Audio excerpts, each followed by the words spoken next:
Shalom y bienvenidos a Vía Haftaj Israel, una frase hebrea que significa amarás a Israel. Esperamos que se queden con nosotros durante los próximos 30 minutos, ya que nuestro maestro, el Dr. Baruch, nos compartirá una enseñanza expositiva de la Biblia. El Dr. Baruch es profesor titular del Instituto Zera Abraham, con sede en Israel. Aunque todos los cursos en el instituto se imparten en hebreo, el Dr. Baruch se complace en compartir esta enseñanza en inglés con doblaje al español. Para más información, visítenos en amarasaisrael.org o descargue nuestra aplicación móvil Mi Estudio Bíblico. Aquí está Baruch y la lección de hoy.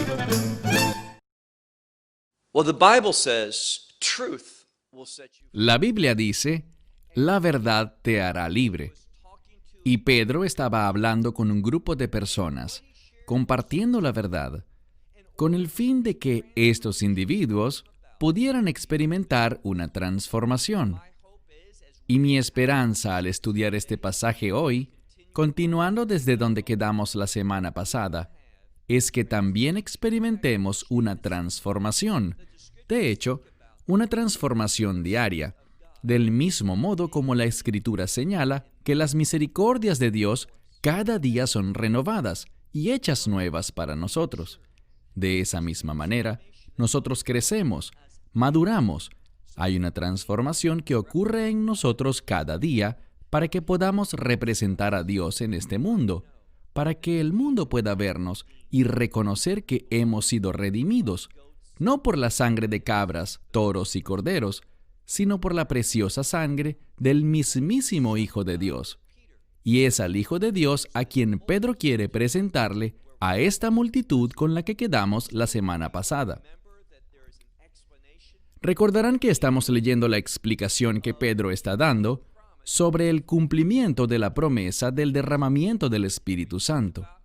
Y hablamos de que existe una relación entre el Espíritu Santo, su llegada, su manifestación, poder, unción e influencia en nuestra vida, con la redención. Todo esto es resultado de la redención. Entendamos que bíblicamente hablando, vemos las bases para esto en el libro de Isaías capítulo 59, empezando en el verso 20. Esta relación entre la obra del Redentor, el que redime, y la llegada del Espíritu Santo, con el fin de que el resultado de una vida redimida pueda manifestarse delante de nosotros y a través de nosotros. Quedamos la semana pasada con Pedro, citando al profeta Joel, hablando sobre señales y maravillas que ocurrirían arriba en los cielos y abajo en la tierra. Y una de las cosas que aprendimos es que estas señales anuncian la llegada del grande y asombroso día del Señor. Y cuando vemos el contexto, es una referencia al derramamiento de la ira de Dios. Nuestra esperanza bendita es esta, que antes de que eso suceda, todo aquel que invoque el nombre del Señor, es decir, el nombre del Mesías, todo aquel será salvo de este período de la ira de Dios. Pedro ha venido compartiendo esto y ahora avanzará aún más en su estudio, en su discurso. Él irá más allá para compartir más sobre quién es el Mesías y lo que ha hecho. Así que, toma tu Biblia y ve conmigo al libro de Hechos, capítulo 2, iniciando con el versículo 22. Capítulo 2 del libro de Hechos, versículo 22. Pedro, aún hablando, dice: Varones de Israel, escuchen estas palabras. Yeshua de Nazaret.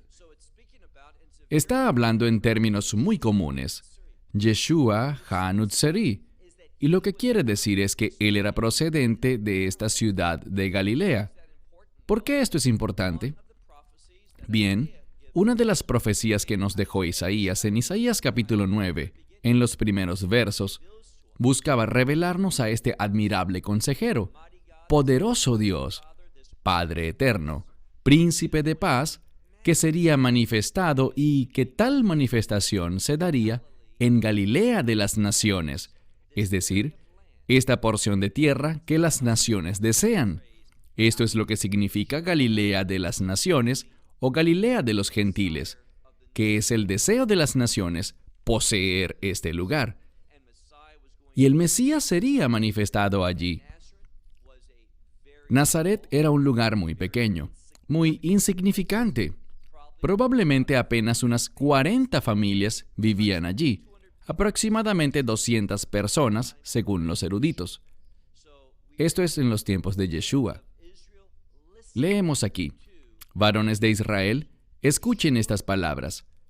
Yeshua el Nazareno, es decir, que provenía de la ciudad de Nazaret, un hombre de Dios que fue manifestado o declarado, que ha sido declarado o aprobado, como quieras traducir esta palabra. Es una palabra para demostración. Entonces, Yeshua demostró quién era. Y lo veremos, lo hizo entre nosotros, dice, entre ustedes, hablando con los hombres de Israel, Pedro dice, con milagros y con maravillas y con señales, las cuales Dios hizo por él en medio de ustedes, como también todos ustedes saben. La palabra aquí para saber, y nos toparemos con la palabra para saber varias veces, pero esta en particular es especial porque está en modo perfecto, que implica que lo sabían en el pasado, lo saben ahora y lo sabrán en el futuro. ¿Y qué nos dice esto? Busca decirnos que el ministerio de Yeshua continuará. Estas señales, maravillas y milagros no han terminado, sino que continuarán por medio de lo que acabamos de comentar, la llegada del Espíritu Santo prometido sobre aquellos que son sus discípulos, los que le siguen y reciben por medio del Evangelio. Ahora pasemos al verso 23. Aquí hay una palabra, y no sé cómo está traducida en tu Biblia, pero es la palabra griega orizo. Proviene de una palabra hebrea que significa ver, y ver en el sentido de que algo se fija en tu vista, o sea, lo ves y lo disciernes. Esta también es una palabra que muchas personas relacionan con la predestinación, algo que ha sido predeterminado. Y lo que vemos aquí es que debido a que Dios lo ha visto, sucederá. Porque Dios, el nombre de Dios trasciende los tiempos. El nombre de Dios nos habla de que Dios era, es y ha de ser. Así que Dios ve, y quizás tu Biblia diga que lo hace por determinado consejo.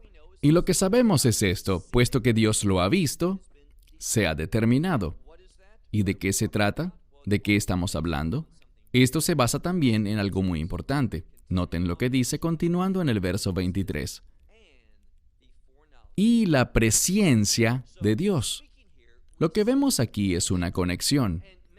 Y a muchas personas no les gusta esta conexión, a quienes forman parte de la teología reformada, suscritos al calvinismo. A ellos no les gusta hablar sobre la relación que la Escritura hace muchas veces entre este concepto de la predestinación y la presciencia de Dios. Dios ve las cosas por adelantado. Y esta palabra puede significar, pues también se usa en griego para designar un patrón. La predestinación, he hablado de esto antes, pero es un buen momento para ayudarnos a entenderla de nuevo. La predestinación no es que Dios ha determinado que una persona vaya al cielo y ha determinado que otra persona no vaya al cielo. Así es como mucha gente entiende la predestinación, pero eso es antibíblico. Es una creación del hombre y no de las Escrituras. Cuando la Escritura habla sobre la predestinación, de lo que habla es de algo que Dios ha visto o identificado antes de que suceda. Y esta capacidad de ver de antemano está basada en su presciencia.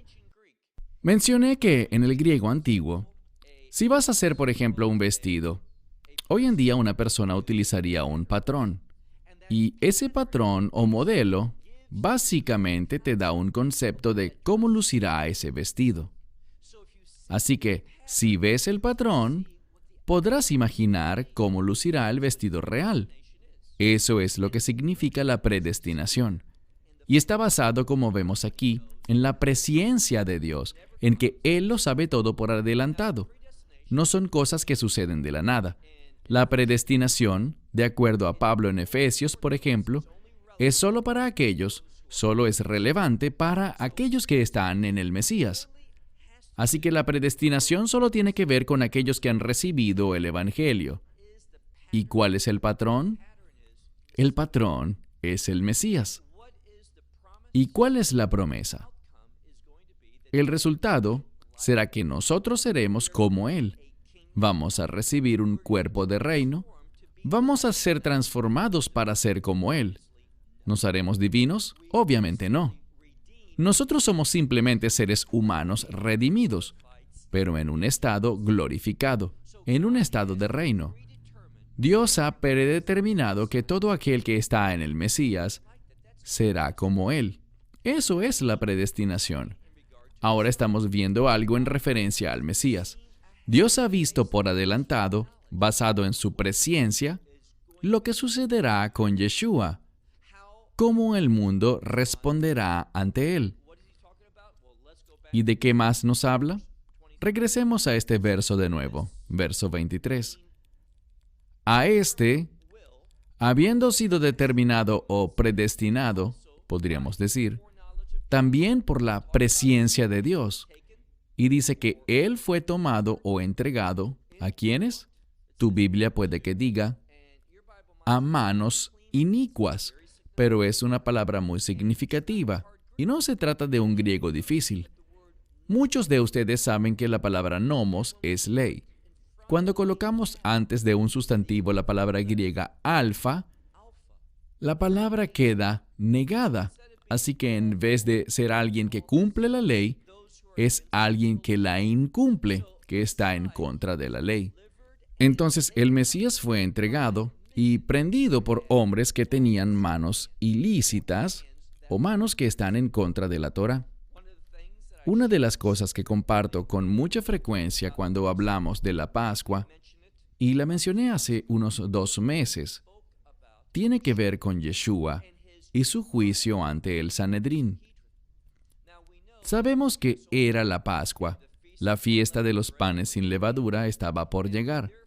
Por lo tanto, debido a esta celebración, todo varón judío tenía que subir a Jerusalén.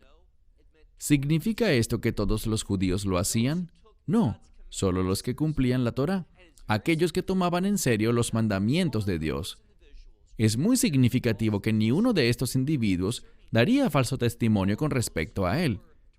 Todos aquellos que guardaban fielmente la Torá, por esto tuvieron que sembrar falsos testigos para acusarle. Y ellos dieron falso testimonio, tomaron lo que él dijo y lo torcieron de una manera incorrecta.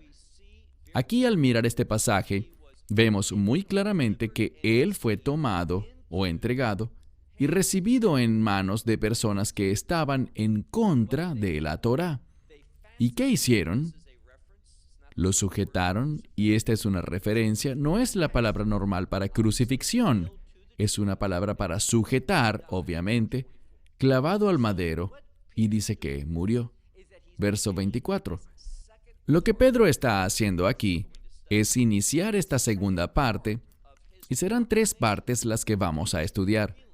En la segunda parte de su proclamación, él revela al Mesías quién es, qué vino a hacer y qué le hicieron, es decir, que fue crucificado y ejecutado. Continuemos con el verso 24. Al cual, es decir, a Yeshua, Dios levantó, habiendo suelto la agonía de la muerte, por cuanto, dice aquí, no era posible ser detenido por estas cosas. Bien, este verso nos dice que Yeshua, debido a que Él es el Hijo de Dios, dijimos hace unos minutos cuando mirábamos el Salmo 42, hablábamos que uno anhelaba presentarse ante Dios y allí dice, El Jai, el Dios viviente. Dios está vivo. Todo sobre Él habla de la vida, y por lo tanto la agonía de la muerte no pudo detenerlo. no pudo paralizarlo para siempre. Él fue liberado de la agonía de la muerte y David habló sobre esto. Avanzamos ahora al verso 25. Porque David dijo con respecto a él, dice, yo vi delante del Señor. Dice que Él estaba delante de mí y luego dice, siempre, en todo momento, porque a mi diestra está Él con el fin de que yo no sea movido. ¿Qué pretende David aquí? Este es un salmo de David. Es el Salmo 16 iniciando en el verso 8. Veremos aquí algunos versos de ese salmo. Lo que David está diciendo es lo siguiente. Él vio de antemano, él profetizó que este Mesías estaría a su diestra, lo que quiere decir a su favor, como un soporte, con el fin de que él no fuese movido fuera del camino de Dios, de los propósitos de Dios, del pacto de Dios. Entonces, todo lo que Pedro dice es que todo lo relacionado con los propósitos del pacto de Dios, los propósitos del reino de Dios, es otra manera de decirlo, depende de este del que Pedro habla, el Mesías. Mira ahora el verso 26.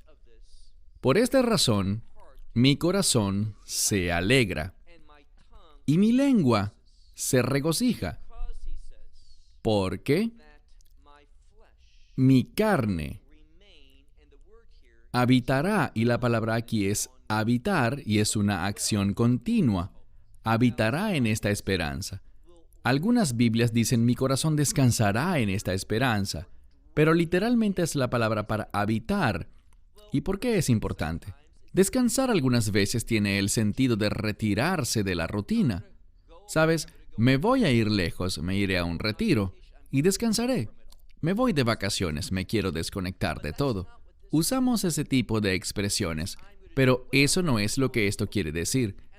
Él dice, habitaré en esta esperanza. Y la palabra habitar aquí también se relaciona con un estilo de vida. David no está diciendo solo que hallará descanso en esto, lo cual es cierto, pero no es lo que dice aquí. Él dice, habitaré en esta esperanza. Su vida, su actividad, todo en la vida de David se basará en esta esperanza. ¿Qué esperanza? Que a través del Mesías Él no será movido. ¿Qué quiere decir eso? Si sabes algo sobre Salmos y esta expresión, Él es mi defensor, no seré movido, ¿quién quiere movernos? El enemigo. El Mesías nos sostiene con el fin de que el enemigo no tenga victoria sobre nosotros, para que Él no nos lleve a donde Él quiera, sino que nos mantengamos en la voluntad de Dios por el Mesías. Avancemos al verso 27. Porque Él no dejará, y aquí vemos otra cita de los Salmos, porque Él no dejará mi alma en el infierno. ¿A qué se refiere? Sabemos que el Mesías descendió después de morir y ser sepultado. Él descendió al Sheol. Y noten, vemos aquí que el Mesías no quedará abandonado allí. Es una declaración de fidelidad de que la verdad de Dios se mantendrá en la vida del Mesías. Lo he dicho varias veces, que el Mesías no se levantó a sí mismo de entre los muertos, sino que a lo largo de las Escrituras vemos que Dios el Padre lo levantó de entre los muertos. Entonces, nos habla aquí sobre la confianza en Dios. Tú puedes confiar en Él. Tú puedes contar con Él para que cumpla sus promesas en tu vida. Entonces descubrimos que David nos dice en este salmo que Él no dejará o abandonará mi alma en el infierno, ni le permitirá que los Hasadim, podríamos decir, como muchas Biblias lo traducen, que los santos, pero es una palabra que tiene que ver con gracia, aquellos que han recibido la gracia, Él dice, no verán corrupción. Esto quiere decir que la muerte no tendrá efecto alguno sobre ellos. Es una palabra muy poderosa cuando analizamos esta frase. Dice que los Hasadim Los píos, los comprometidos, aquellos que están en esa condición, derivado de la antigua palabra en hebreo para gracia, en el salmo original que es citado aquí. Entonces, ellos no verán corrupción. Nosotros no experimentaremos la consecuencia del pecado. Es a lo que se refiere esta palabra, corrupción. No experimentaremos las consecuencias del pecado, sino que experimentaremos las consecuencias de la justicia, su justicia imputada a nosotros y su obra de justicia a través de nosotros. Esa es nuestra esperanza. Verso 28. Haciendo notorio a mí el camino de la vida. Y dice aquí que Él ha cumplido la felicidad en mí. Él me ha llenado con felicidad. Con su cara, con su rostro. Ahora, insisto, esta es una escritura hebrea referida en el Nuevo Testamento griego. Y lo estoy traduciendo literalmente. Pero cuando dice la cara, lo que la escritura quiere decir aquí, y que con frecuencia se traduce como rostro, a lo que se refiere aquí es a bendición. ¿Por qué lo digo? Mira el verso de nuevo. Y noten el contexto. Él me llenará con su felicidad, su gozo, con su presencia. Y este es un modismo para bendición.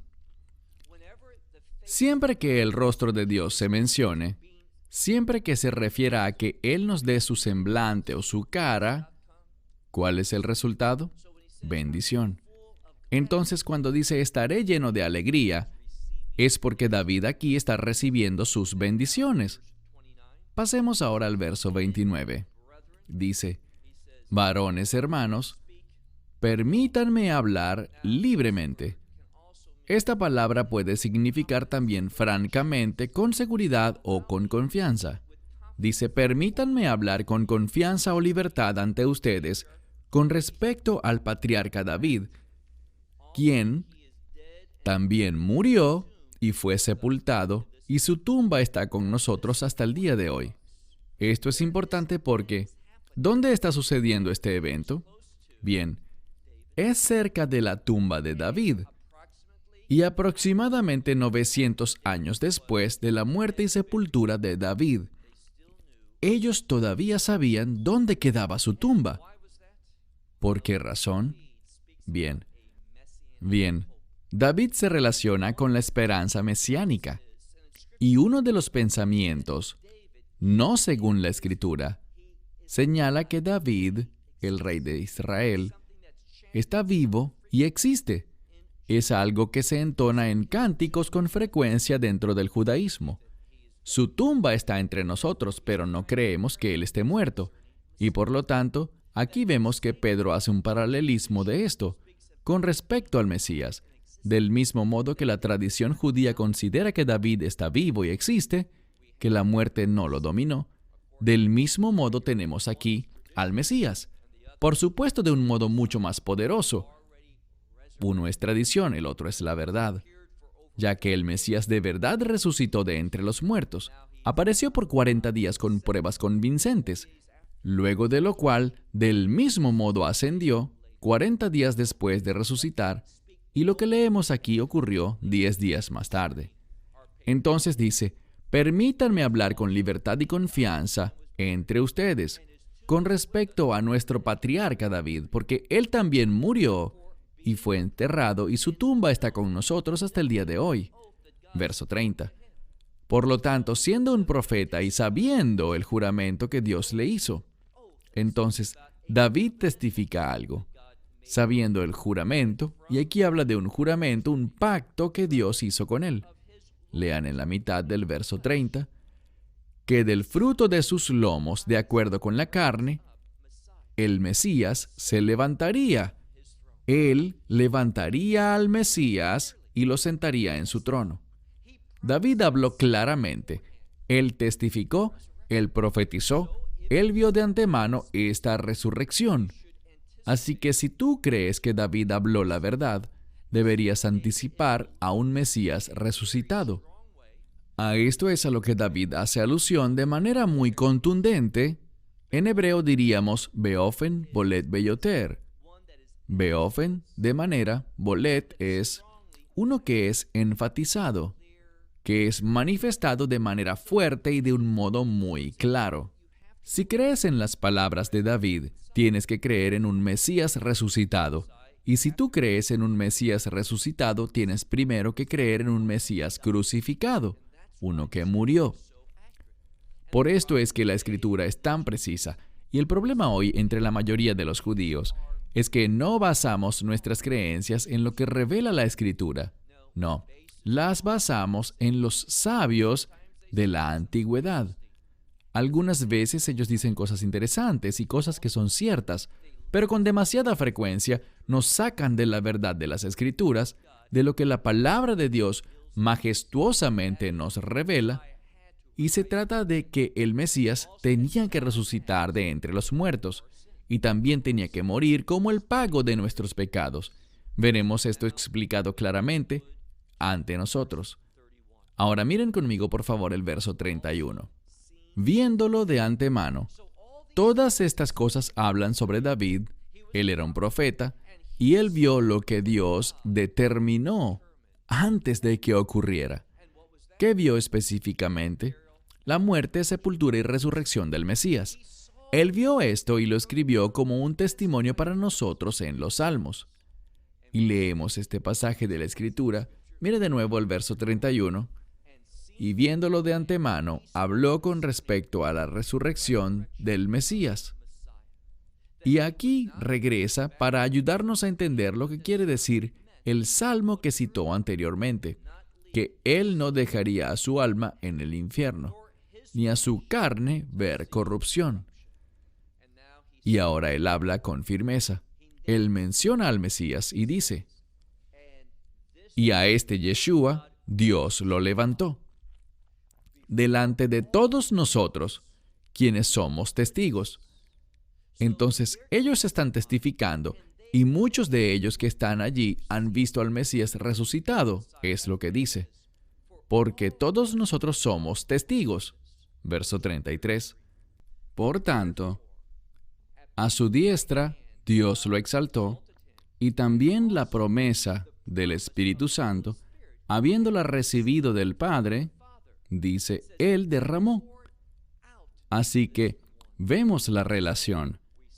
Él menciona, volviendo a lo que ocurrió, al derramamiento del Espíritu Santo poco antes, cuando todo este grupo se acercó para ver qué pasó. Ellos oyeron las voces y querían saber qué estaba ocurriendo. Y Pedro ahora, usando el Salmo 16, usando la tradición judía, usando otros lugares en la palabra de Dios, habla sobre el entendimiento correcto de lo que está pasando. Y la única manera de interpretarlo correctamente es entendiendo la obra del Mesías, su muerte, sepultura y resurrección, y cómo esto se relaciona con el derramamiento del Espíritu Santo. Ahora, por favor, lean conmigo el verso 33 de nuevo, donde dice, Él lo derramó y ahora ustedes han visto y han oído estas cosas. ¿Por qué? Y ahora pasa a hablar sobre David. ¿Por qué tanto énfasis sobre David? La respuesta es muy sencilla.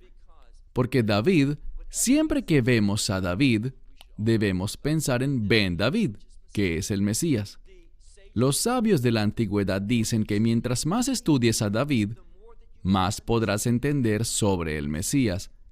Y no solo estudiar la vida de David, sino estudiar los escritos de David y especialmente los Salmos. ¿Y qué está haciendo Pedro? Está refiriéndose a estos salmos con el fin de darnos revelación divina, con el fin de que ellos puedan percibir lo que está sucediendo y entenderlo correctamente. Verso 34. Porque David no subió a los cielos, pero él dijo, el Señor le dijo a mi Señor. Ahora David testifica que él no es aquel que se levantó o a quien Dios levantó de entre los muertos, sino que su Señor le habló a mi Señor, y noten lo que dice, siéntate a mi mano derecha, verso 35, hasta que ponga a tus enemigos por estrado de tus pies. Hay un periodo de tiempo para que el Mesías, tras haber resucitado y ubicándose a la diestra, vea a sus enemigos colocados como el estrado de sus pies. Esto habla de victoria. El Mesías regresará con el fin de traer victoria. El Mesías será manifestado en el tiempo en el que el enemigo será sometido, subyugado y puesto bajo sus pies. Ahora leamos el verso 36. Este será nuestro último verso hoy. El verso 36 dice, sin duda alguna.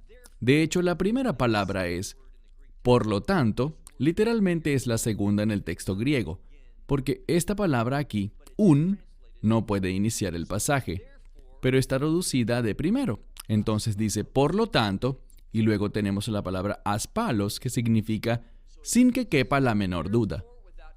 Entonces dice, por lo tanto, sin que quepa la menor duda, le hago saber a toda la casa de Israel. Y aquí, recuerden, estamos hablando de una fiesta, y aunque estas fiestas son relevantes para todo el mundo, fueron dadas inicialmente a la casa de Israel.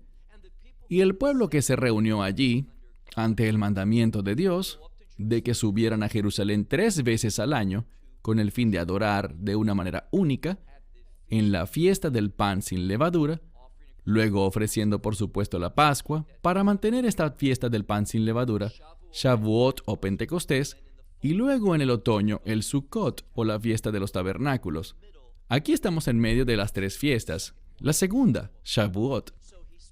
Entonces él está hablando aquí con israelitas que han subido allí. Por eso dice, por tanto sea conocido en toda la casa de Israel, sin que quepa la menor duda, que también, Señor, y esto apoya lo que dijo anteriormente, cuando dijo en el Salmo 110, que el Señor le dijo a mi Señor. Entonces David ya nos ha revelado a nosotros que Yeshua es Señor, su Señor, y tenemos un ejemplo de lo que mencioné antes en el judaísmo. Cao vehomer.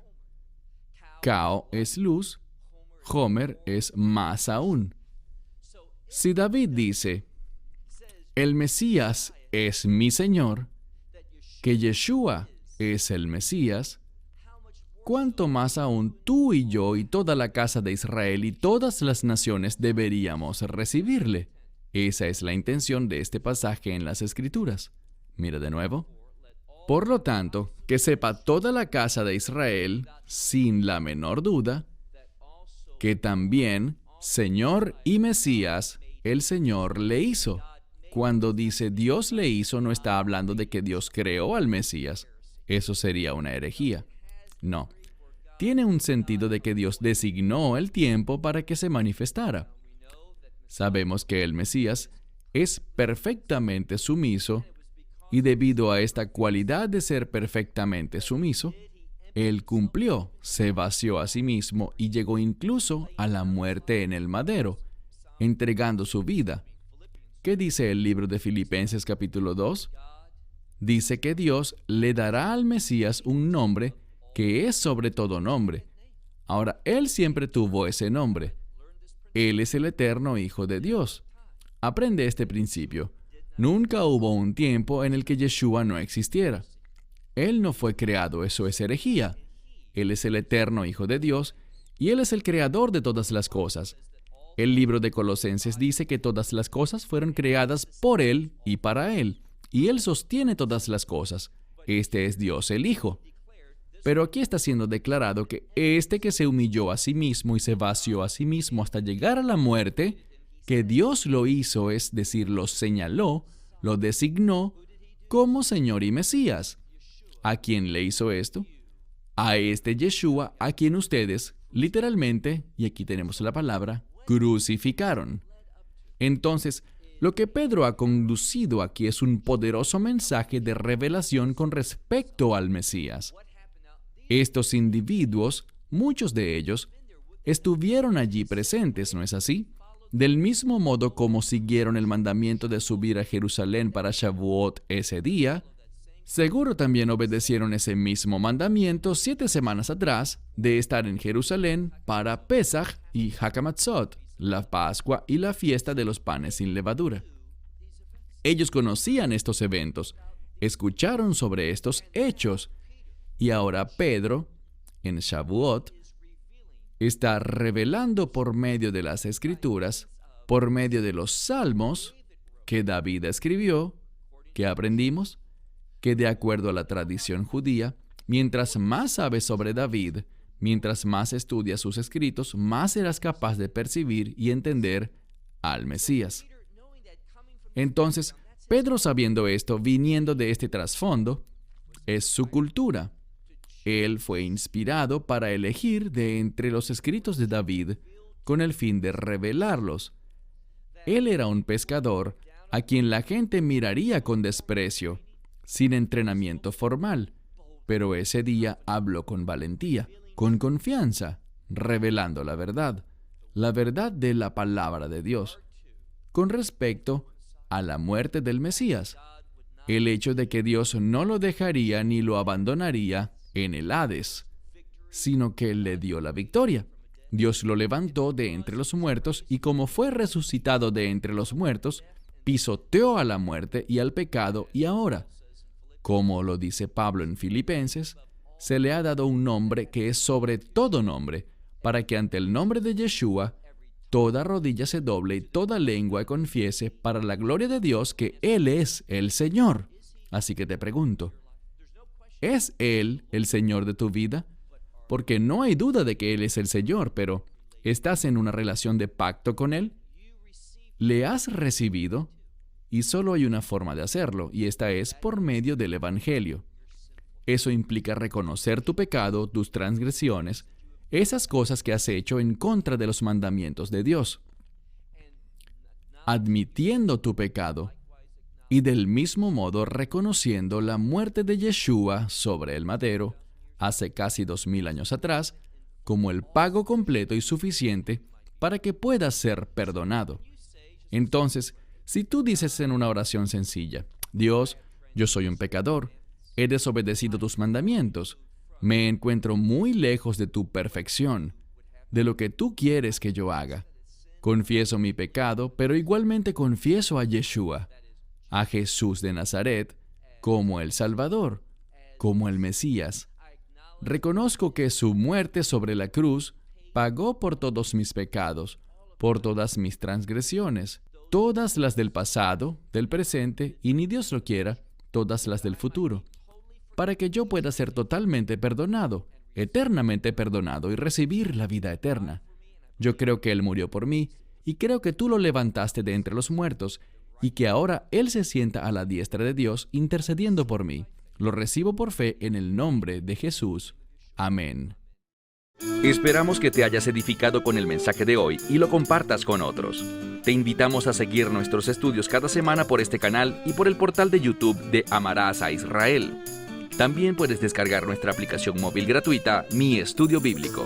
Finalmente, para obtener más información sobre nosotros, visita nuestra web amarasaisrael.org, donde encontrarás otras conferencias de Baruch en audio, video y texto. Hasta el próximo programa. Que el Señor te bendiga en Yeshua HaMashiach, Jesús el Mesías, mientras caminas con Él. Shalom desde Israel.